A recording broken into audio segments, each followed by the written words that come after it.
আসসালামু আলাইকুম। প্রিয় শিক্ষার্থীরা, তোমরা কেমন আছো? নিশ্চয়ই ভালো আছো। আলহামদুলিল্লাহ, আমি ভালো আছি। আজকে আমি আলোচনা করব ট্রান্সফরমেশন অফ সেন্টেন্সে simple, complex and compound. Simple sentence.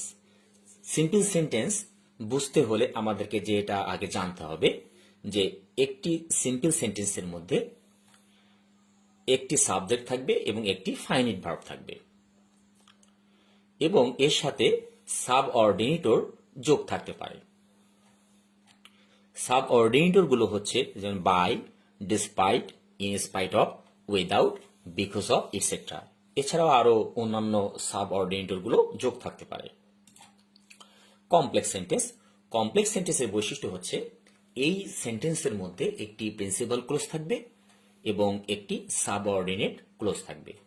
Principal ক্লোজটা হচ্ছে একটি ইন্ডিপেন্ডেন্ট ক্লোজ, অর্থাৎ স্বাধীন বাক্য, অর্থাৎ এই বাক্যটি অন্য কোনো বাক্যের উপর নির্ভরশীল না, অর্থাৎ সে একাই অর্থ প্রকাশ করতে পারে। আর সাবঅর্ডিনেট ক্লোজটি হচ্ছে একটি নির্ভরশীল বাক্য, অর্থাৎ ডিপেন্ডেন্ট ক্লোজ। তাহলে ডিপেন্ডেন্ট মানেই হচ্ছে নির্ভরশীল, তার মানে এই ধরনের বাক্যগুলো অন্য কোনো স্বাধীন বাক্য অর্থাৎ প্রিন্সিপাল ক্লোজ ছাড়া অর্থ প্রকাশ করতে পারবে না। আর এই কমপ্লেক্স সেন্টেন্সে কিছু সাবঅর্ডিনেটর যোগ হয়, যেমন ডাব্লিউএস বলতে বোঝানো হচ্ছে হু, হুম, হোয়াট, হাউ, ইটসেট্রা। এগুলো that, since, as, so that, et cetera. এরপর আসলো কম্পাউন্ড সেন্টেন্স। কম্পাউন্ড সেন্টেন্সের মধ্যে একটি প্রিন্সিপাল ক্লোজ থাকবে এবং একটি কোঅর্ডিনেটিং ক্লোজ থাকবে। প্রিন্সিপাল ক্লোজটি হচ্ছে একটি ইন্ডিপেন্ডেন্ট ক্লোজ, অর্থাৎ এটি একটি স্বাধীন বাক্য, অর্থাৎ একাই অর্থ প্রকাশ করতে পারে, অর্থাৎ অন্য কোনো বাক্যের উপর নির্ভর করতে হয় না। আর কোঅর্ডিনেটিং ক্লোজ হচ্ছে ওই সমস্ত বাক্য যে বাক্যগুলো হচ্ছে ডিপেন্ডেন্ট ক্লোজ, অর্থাৎ ডিপেন্ডেন্ট বলতে বোঝানো হচ্ছে নির্ভরশীল বাক্য, অর্থাৎ এই ধরনের বাক্যগুলো একাই অর্থ প্রকাশ করতে পারে না। পরবর্তীতে আমরা এটি নিয়ে বিস্তারিত আলোচনা করব।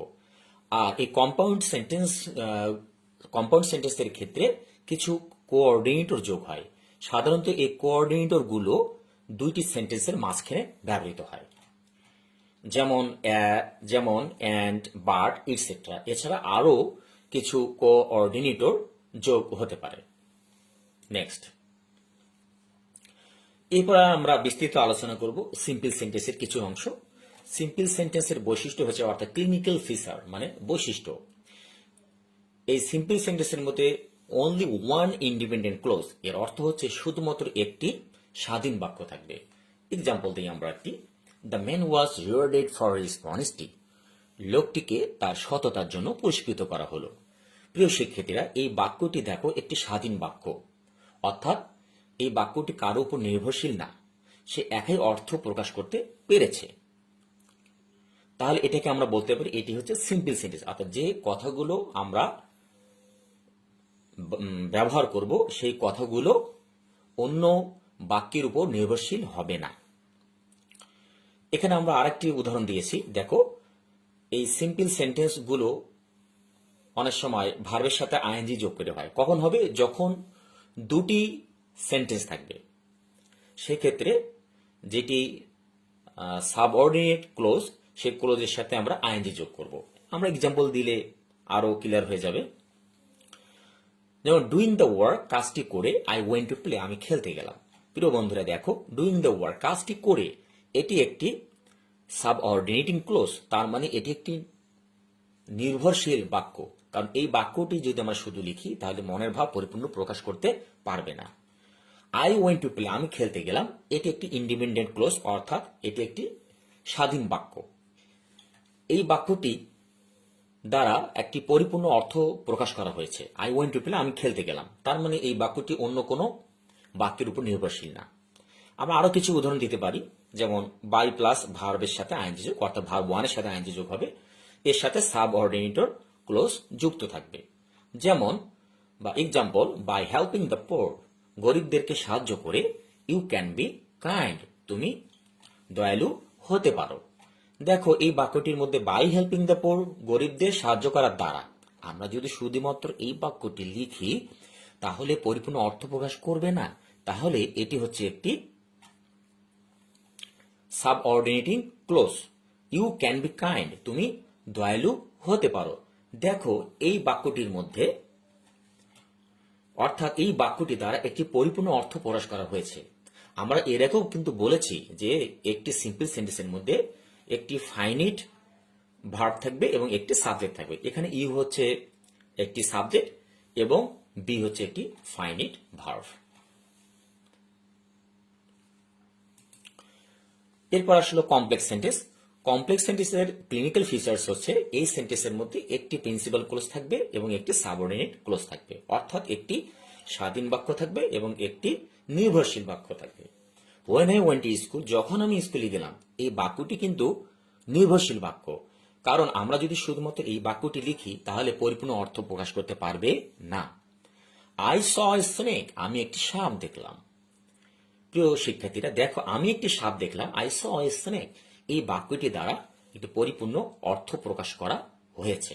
তার মানে আই স এ স্নেক, এটি হচ্ছে প্রিন্সিপাল ক্লোজ। আর when I went to school, আমি যখন স্কুলে গেলাম, এটি হচ্ছে সাবঅর্ডিনেট ক্লোজ। অর্থাৎ এটি when I went to school, এটি হচ্ছে ডিপেন্ডেন্ট ক্লোজ, স্বাধীন বাক্য। আর আই স এ স্নেক, এটি হচ্ছে প্রিন্সিপাল ক্লোজ। আর হোয়েন হচ্ছে এখানে সাবঅর্ডিনেটর।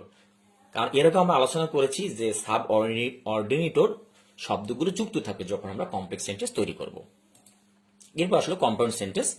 এর ক্লিনিক্যাল ফিচার্স হচ্ছে, বৈশিষ্ট্য হচ্ছে, এই কম্পাউন্ড সেন্টেন্সটা কমপ্লেক্স সেন্টেন্সের মতোই, তবে পার্থক্য হচ্ছে যে কমপ্লেক্স সেন্টেন্সের মধ্যে যেমন একটি প্রিন্সিপাল ক্লোজ থাকে এবং একটি সাবঅর্ডিনেটিং বা সাবঅর্ডিনেট ক্লোজ যুক্ত থাকবে। আর কম্পাউন্ড সেন্টেন্সের ক্ষেত্রে একটি প্রিন্সিপাল ক্লোজ এবং একটি কোঅর্ডিনেটিং ক্লোজ যুক্ত থাকবে। আমরা এক্সাম্পল দিলে আর একটু আমরা ক্লিয়ার হয়ে যাব। সেটি হচ্ছে আই ওয়েন্ট টু স্কুল, আমি স্কুলে গেলাম, and I saw a snake, এবং আমি একটি সাপ দেখলাম।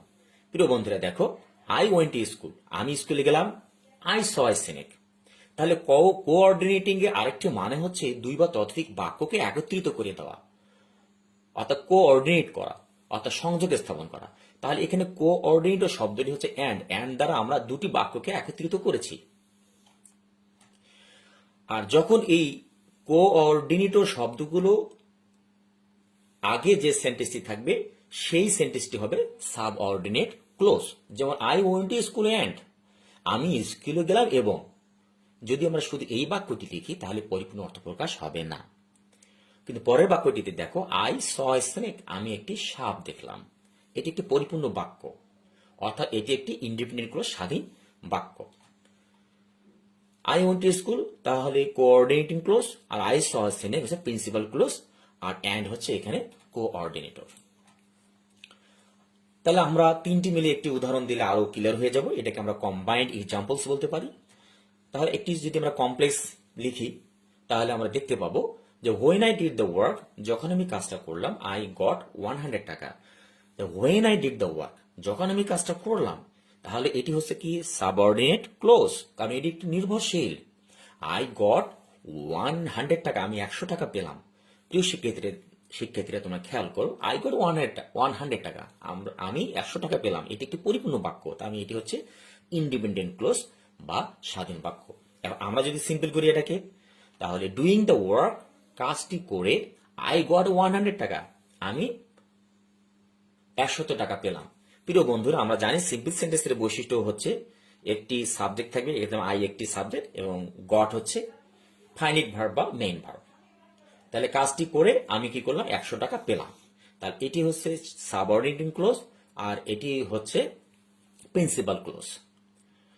আর কম্পাউন্ড সেন্টেন্সের ক্ষেত্রে যেটা আমরা খেয়াল করব, যে দেখি কি হয়, এটা যদি আমরা পরিবর্তন করি, আই ডিড দ্য ওয়ার্ক, আমি কাজটা করলাম, অ্যান্ড আই গট 100 টাকা। তাহলে আমি কাজটা করলাম এবং আই গট 100 টাকা এবং আমি 100 টাকা পেলাম। এখানে দেখো প্রিয় বন্ধুরা, এখানে অ্যান্ড দ্বারা যুক্ত হয়েছে দুটি sentence, I did the work and I got 100 টাকা। তাহলে অ্যান্ড দ্বারা I did the work, I got 100 টাকা, আমি 100 টাকা পেলাম। তাহলে এই অ্যান্ড দ্বারা আমরা দুটি বাক্যকে একত্রিত করেছি। প্রিয় বন্ধুরা, এখানে আরেকটি বিষয় ক্লিয়ার করা দরকার। এই কম্পাউন্ড সেন্টেন্সের মধ্যে দুটি সাবজেক্ট থাকতে পারে। যেমন দেখো যে এখানে এই অ্যান্ড এর আগে যে বাক্যটি আমরা লিখেছি I did the work, I একটি সাবজেক্ট রয়েছে এবং অ্যান্ড এর পরে আরেকটি সাবজেক্ট রয়েছে, অর্থাৎ কম্পাউন্ড সেন্টেন্সের ক্ষেত্রে দুটি সাবজেক্ট থাকতে পারে। কিন্তু সিম্পল সেন্টেন্সের মধ্যে শুধুমাত্র একটি সাবজেক্ট থাকবে।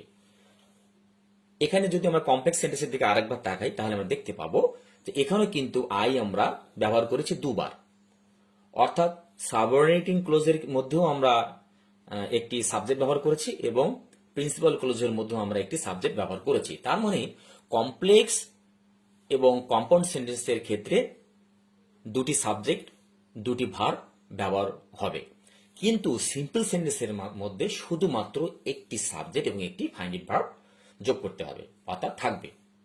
তাহলে প্রিয় বন্ধুরা, আমরা মানে ইতিমধ্যে ক্লিয়ার হয়ে গেছি যে কোনটি সিম্পল সেন্টেন্স এবং কোনটি কমপ্লেক্স সেন্টেন্স এবং কোনটি কম্পাউন্ড সেন্টেন্স। আমরা আশা করি যে আমরা বুঝতে পারছি। আর যদি বুঝতে না পারি, যদি কোনো সমস্যা থাকে, তোমরা অবশ্যই আমাকে প্রশ্ন করবে, পরবর্তীতে জানাবে। তোমার ভালো থাকবে, সুস্থ থাকবে। আজ এ পর্যন্তই, এবং যদি কোনো প্রশ্ন থাকে অবশ্যই প্রশ্ন করবে। এর আগে বলেছি তোমার মোবাইলও করতে পারো। আল্লাহ হাফিজ। আসসালামু আলাইকুম ওয়া রাহমাতুল্লাহি ওয়া বারাকাতুহু।